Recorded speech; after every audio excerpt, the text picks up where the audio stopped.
What's going on, everybody? Let's talk about beliefs and how they impact our future success. So our beliefs, right, they're not necessarily truths. Instead, they are shaped by three primary forces. They're shaped by our imagination, our environment, and our memory. And so these concepts that we have in our mind that were shaped throughout our lives, which we call our beliefs, they can be changed, they can be influenced, and they can be corrected so that they lead us down the right path. Because the thing is, when those beliefs are off, they can be limiting. When those beliefs are negative, when they're harmful beliefs, they can really put a damper on your life. They can put a damper on how far you can go with success. They can put a cap on your ability to make progress. And it's up to you to recognize those beliefs and to let them go, or to change those beliefs and just rearrange them, rewrite them. And so they come from three different areas. I want to start by talking about your imagination. So your imagination is really just this mental ability to visualize something that may or may not exist yet and may not be directly observable at the time, but yet it still plays a crucial role in shaping your beliefs. So we use our imagination to project outcomes, and sometimes they're positive, sometimes they're negative. So when we have beliefs like about our personal limits, we might have a feeling that I can't do this. That's a belief that comes from our imagination. Or we might have a belief that, you know what, I'm destined for greatness. But those usually come from imagined scenarios. So, for example, somebody imagines failing a public speech, right? Imagine you're getting ready to stand in front of a crowd next week, and you start thinking about how that's going to go. And what a lot of people tend to do is they imagine worst case. They imagine, what if I go up there and I freeze? Now they begin down this path, right? And it leads them towards the conclusion that I believe I'm not good at public speaking. And you know what? We don't always say, I believe in front of that, but we definitely say, I'm afraid I'm not good at public speaking. I know I'm not good at public speaking. We can now convince ourselves without any evidence that we're no good at it. But on the other hand, you think about athletes. It's well known and documented that athletes visualize how they're going to achieve their goals. They may visualize how they're going to win that gold, that medal, or they visualize how they're going to win that championship. And they believe, sometimes even from childhood, they believe very vividly that one day I can see myself standing on that platform and receiving that ultimate prize.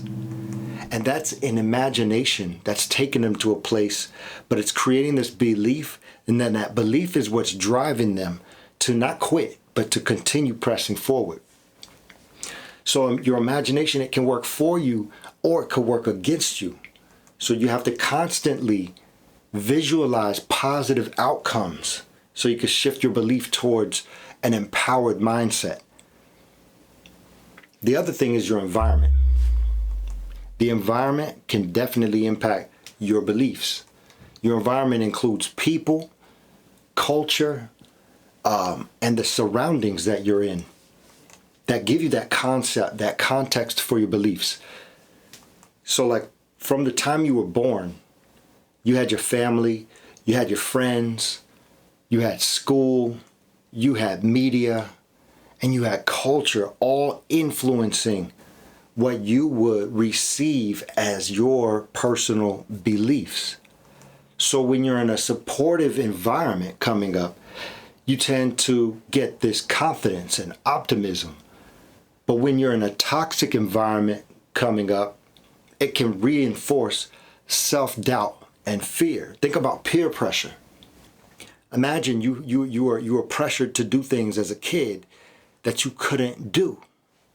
Your friends were pushing you to go in, for the guys, go talk to the girl, I bet you won't do it, I dare you. You go talk to the girl laughs at you and her friends laugh at you. Now you come back and you have a whole different belief about your ability. And that can spread wide into your belief about your abilities to do many things. You might not even just keep that into the context of the moment, but that might carry over into many things that you try to do moving forward in life if you don't overcome that. Think about societal norms where somebody grows up and it's normal that that person is supposed to always do this or that thing, right? And it causes you to feel what you feel about success and happiness and purpose. You know, like maybe in the old days when we used to say that women were supposed to be in the kitchen doing chores, doing laundry, almost being a servant.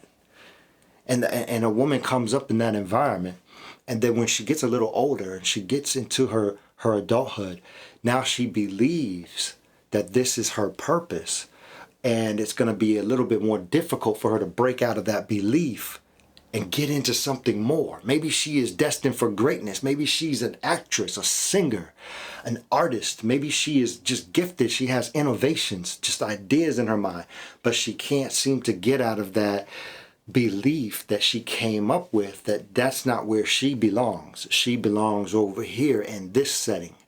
That's a belief that doesn't necessarily mean it's true, but it's something that she has to recognize and overcome. So think about a child that grows up in a household that values education. That child may believe that intelligence is the key to success. On the other hand, somebody grows up in an environment that's surrounded by negativity. That might influence limiting beliefs. So now in their mind, they're saying, I'll never be good enough. That's a limiting belief. So now when they're trying to start a business, I'll never be good enough for this. When they get a new job, maybe they get promoted. I'm not built for this. I can't see myself doing this job. I can't believe I'm in this situation right now. I can't lead these people. You have to change those beliefs. So what you need to do is you need to audit your environment.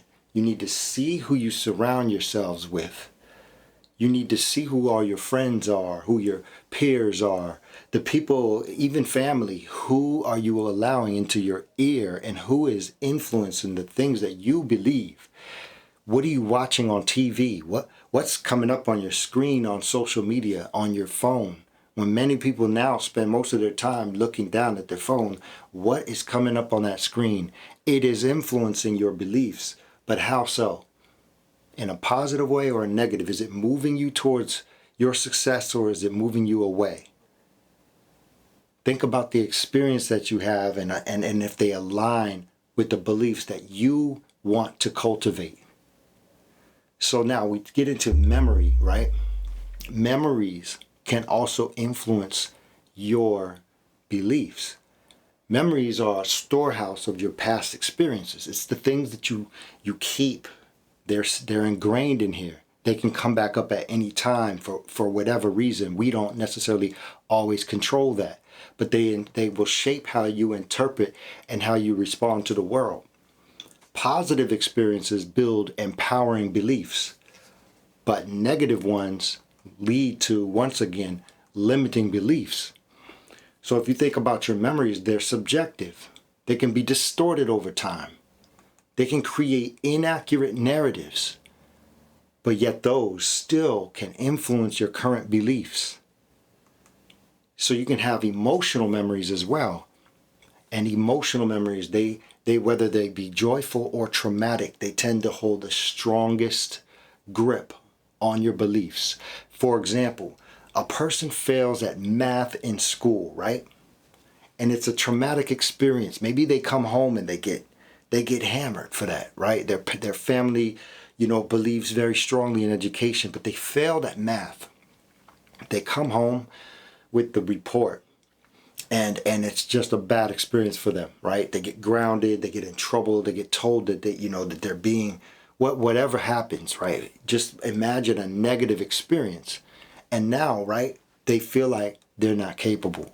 They think they're bad with numbers. They think they're bad with math. Imagine that person comes up and has an opportunity to work at a bank, or to do the books for a professional team. You know, whatever it is, when it's dealing with numbers, now this person's confidence is going to be lacking.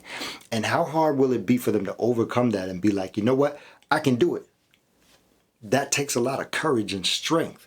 And that's what I'm trying to get you to get to, because there's going to be those experiences that we have that have now, you know, created these beliefs in us that we have to figure out how to overcome. Imagine, you know, coming up with someone is being praised. You're remembering when you were being praised for your creativity. You were being praised for all the art you did, and you know your teachers loved it, and your parents and your friends, they all talked about how creative you are. Well, when you grow up, or when you know, just recall that experience, you tend to believe in yourself. You believe that you're naturally creative. But imagine if you never had those experiences. How are you going to come up with those beliefs? How are you going to tell yourself that you are naturally creative? And that's what I always try to get people to understand, is that you have to dig deep and find out what your natural abilities are. You can't always rely on your beliefs. You can't always rely on your memories, your experiences, your imagination. You can't rely on that stuff. You have to look deep down, and you have to really consider who you truly are. And who you truly are, it's deeper than how people treat you. It's deeper than what TV says your type of personality is supposed to be. All right? So you want to refrain from negative memories, create healthier beliefs. Now with that, just remember this: your beliefs are not fixed truths. They're just constructs that are influenced by imagination, environment, and memory. And when you realize this, then you can gain the power to reshape your beliefs and transform your life. So ask yourself, what are you imagining that's holding you back? Ask yourself, is your environment supporting or sabotaging where you're going with your life? How are your past experiences coloring your present beliefs? And when you answer those, then you'll start to rewrite your beliefs and your future.